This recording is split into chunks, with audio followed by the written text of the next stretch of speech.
morning. Kahapon, wala akong vlog, kaya today wala akong ma-upload. Pero ayun, hindi ako nakapunta sa meet and greet ni Sis Debbie. Ang dami niya nag-PM sa akin kung pupunta ba daw ako. Sayang nga, hindi talaga eh. Pero may next time pa naman, for sure, pupunta talaga ako. Kung hindi lang talaga nagkataon na fiesta sa amin, ay nako, nandun ako. Ang sarap pa naman ng foods. Foods talagang nakita ko. Ayun, sayang talaga. Pero next time, marami pa naman next time. Kaya kita-kita na lang ulit. Kita-kita tayo doon.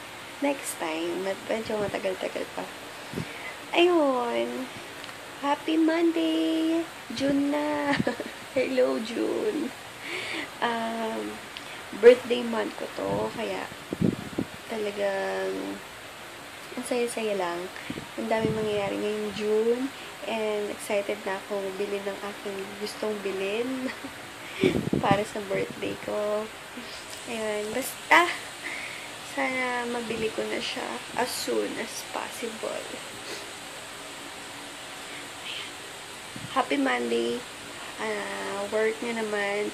And sabi ko nga sa inyo, ang pinaka gusto kong araw sa buong week is Monday. Kasi, doon nagsisimula yung mga work. Doon nagsisimula yung mga new happenings sa buhay. Monday talaga. Hindi ako nakapagsimba kahapon. Sama kasi yung pakiramdam ng mama ko. Kaya ako nagbantay. Wow, nagbantay. And alam niyo, dito sa subdivision, kailangan pa ng car papuntang, di ba pag nasanay kasi ako nung nasa pa kami, probinsya ng Pampanga. Alam niyo, mas gusto ko doon sa tutuusin. Kung sa tutuusin lang ha, mas gusto ko doon. Mas tahimik yung life, mas simple yung life, mas malapit sa lahat. Kasi dito, nasa subdivision ka nga, pero pupunta ka sa mall, pupunta ka sa tindahan, dapat naka-car, eh hindi pa ako marunong mag-drive. Meron naman sasakyan, pero hindi ako marunong mag-drive. Yun yung totoo. Sa Pampanga, konting kembon mo, meron ka mabibili ng kunwari na uhaw ka, iced tea or tang. Meron ka mabibili sa labas. Dito, Diyos ko, pupunta ka pa ng phase or gate 1, eh nasa phase 6 kami. Alam mo yun? Kailangan pa ng car. So, kailangan talaga, nandito na lahat sa bahay, kailangan mo. Once nag-grocery ka, bilhin mo na lahat. Mas gusto ko doon, kasi parang simple lang lahat. Pero yung business ko, mas madali dito, kasi pinipick up na dito yung mga orders nyo, yung mga package. Kasi nung nasa Pampanga ako, alam nyo ba, 1 hour travel, or hindi naman, mga 30 to 40 minutes pag walang traffic. Yung travel time papuntang JRS. Bit ko lahat yung mga orders. Yan yung buhay ko dati. Pero mas gusto ko yung noon. Yung bang may mga kapitbahay ka na kapag-anak mo na close. Dito kasi wala. As in, hindi mo kakilala. Or kakilala, pero hindi yung ganong malapit. Alam mo yun? Hindi yung malapit kayo or hindi kayo mag-anak, hindi kayo ganong kaband. Alam niyo ba nung bagong taon, Diyos ko, nung hindi kami pinuntahan ng tito ko dito, malungkot yung bagong taon namin kasi kalilipat lang namin ngayong May, nag 1 year na kami. Yun. Hindi kami pinuntahan. Buti na lang pumunta yung mga tita ko dito. Mga pinsan ko. Kaya ayaw, kung mapipiliin ako, mas gusto ko doon. Kasi simple lang. And walang komplikasyon. hindi ka magde-drive papuntang gate 1 para bumili lang ng kung ano. Ayun. Kaya nga nag-load ako, diba? Naglo-load ako ngayon. Para sa amin lang.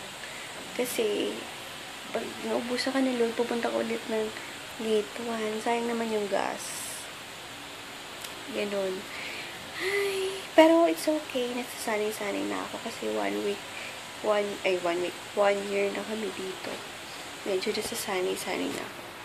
Pero, mas gusto ko pa din doon. Oh, may tawag ako. Sige guys, later na lang. Magtatayo na ako nito pagkatapos ng call na yan.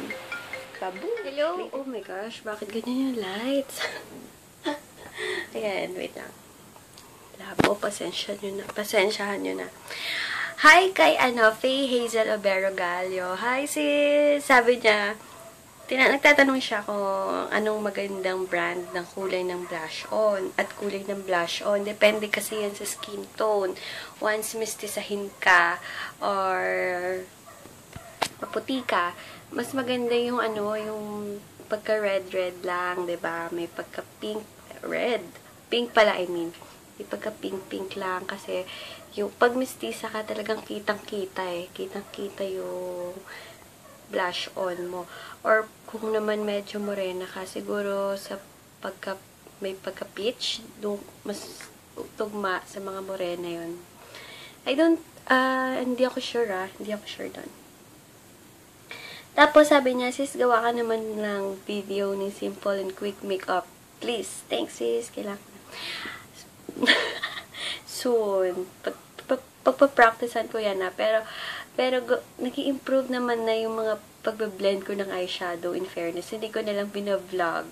Kasi, syempre, pero nag-i-improve eyeliner na lang yung hirap na hirap talaga ako sa eyeliner. Pero, thank you, sis. Faye Hazel Obero. Hello! Nakaligo na ako. Ay, ang sarap ng feeling. Ayan, oily ako. Oiling. Kayo ba, pagkaka-sunblock nyo, talagang nag-oily. Pero, yung sunblock ko is oil control and pore minimizer. Kaya, once naglagay kayo dyan, yung nakikita nyong oil na yan, pinipigil niya pa yan. Nabawasan na nga yung pagka-oily ng face ko Compare nung high school ako at nung college. Grabe, as in, dito talaga. Dito kasi ako ma-pores. Kung saan kayo ma-pores, dun kayo laging nag-oily. So, dito ako laging nag-oily kasi dito ako ma-pores talaga. So, ayun, later, alis na ako. Tinatapos ko lang as usual. Yung one for all for one. Naka-stripes lang ako. Oh my gosh. Meron akong balat. Naka-stripes lang ako ng mango t-shirt and shorts.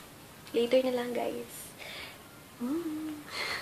Oo nga pala, yung mga nagbumili ng marinating set, maraming salamat. Hindi kayo mabibigo or hindi kayo nagkamaling bilhin yan. And tip ko lang sa inyo, 7 days straight nyo siyang gamitin. Talagang kitang-kita nyo na agad yung result. Para kayong na magic, promise. Ganyan din kasi ilang days pa lang or yung dealer ko sa QC. Siguro once niya palang nagamit, talagang kita niya ng effect. Kaya ayun, meron siyang stock. So, sa mga taga-QC dyan, maraming stock ng marinating set yung dealer ko. So, ayun. Konti-konti nilang stocks ko nito kasi, pakikita ko sa inyo yung jumbo size. Wait, a minute. Ito yung jumbo size ng lotion ko. Kailangan siyang i-shake. Ganyan. Ito siya.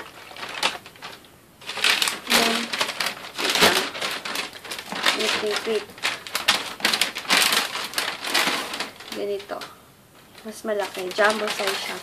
Ano siya? 600 grams. Doble ng laki ng regular size. Siyempre, sa may-ari yun. Adik lang. Sige guys, later na lang.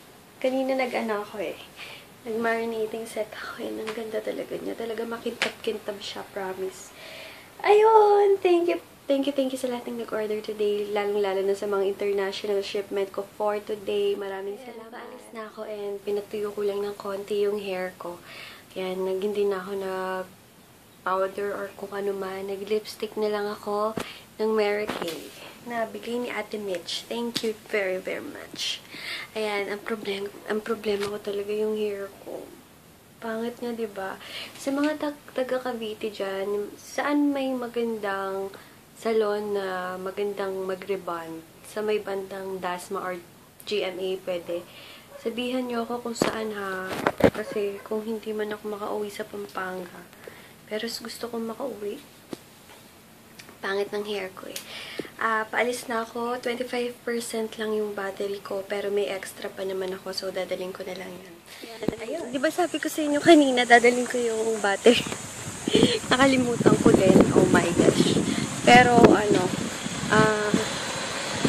hindi, madali lang naman ako. Bibili lang ako sa supermarket ng Monterey daw na. Ewan ko kung anong gagawin nila na liempo. Init, sobra. Kaya dapat, lagi kayo naka-sunblock, guys. Dito na lang, commute lang ako. Kawawa naman ako. Wala pa akong kasama yung kapatid ko, hindi pa ako. Kaya dito ako sa Lindor ngayon, magpapamassage ako. Kasi nag-decide ako magpamassage dito sa Lindor, sa may SM City, Dasma.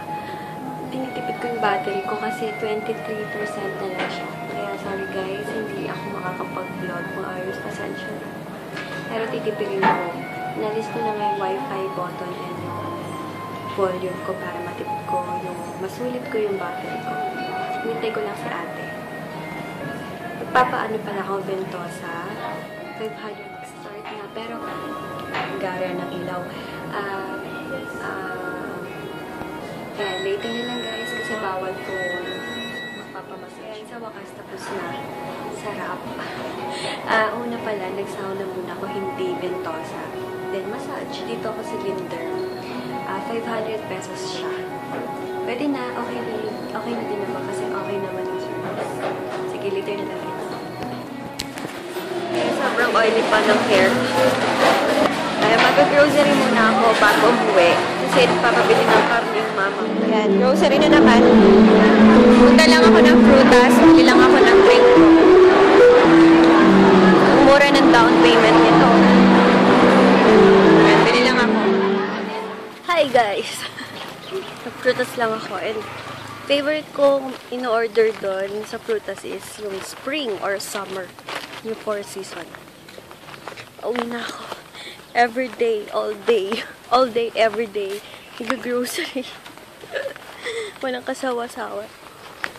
Kasi everyday kasi, sabi ko nga sa inyo, wala masyado, di ba? Walang malapit na sari-sari store dito. Kaya, ako ba?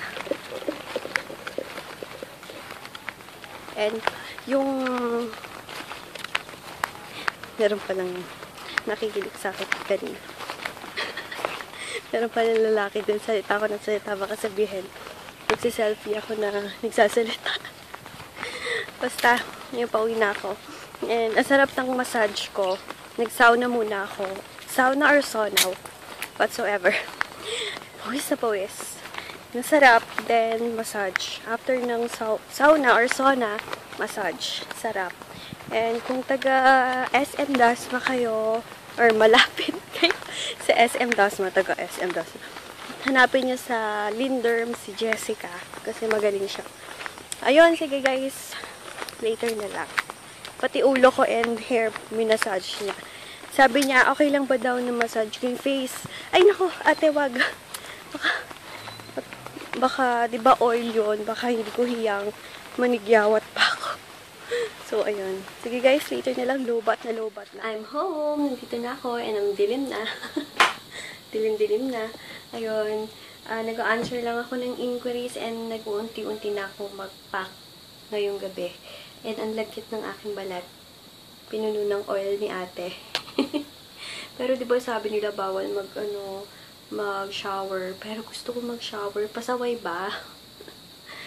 Mag-shower ako mamaya. Hindi ko kaya tong malakit na katawan na to. Kaya naka-shower na ako. And pasaway lang kasi hindi ko carry talaga yung puno ng oil yung katawan ko din matutulog. Hindi pa pwede. Gusto ko mag-lotion, body cream. Ay nako, body cream lang. Body cream lang. Paggabi, naka-body cream lang ako na quick bleach. So, ayun guys. Yun lang yung nangyari sa akin for today. And laki na clam ko. And thank you sa lahat ng nanood. And thank you sa lahat ng mga nagla-likes and comments sa mga videos ko. Kilala ko kayo. Maraming salamat sa inyo. Hindi ako magsasawang magpasalamat sa inyo. And hintayin niyo yung pag-giveaway ko sa inyo. So, ayun guys, tomorrow na lang. Please don't forget to like this video and subscribe. Maraming salamat! Maraming salamat! Babush! Sarap ng massage ko kanina. Look for sis or Ate Jessica sa Linderm.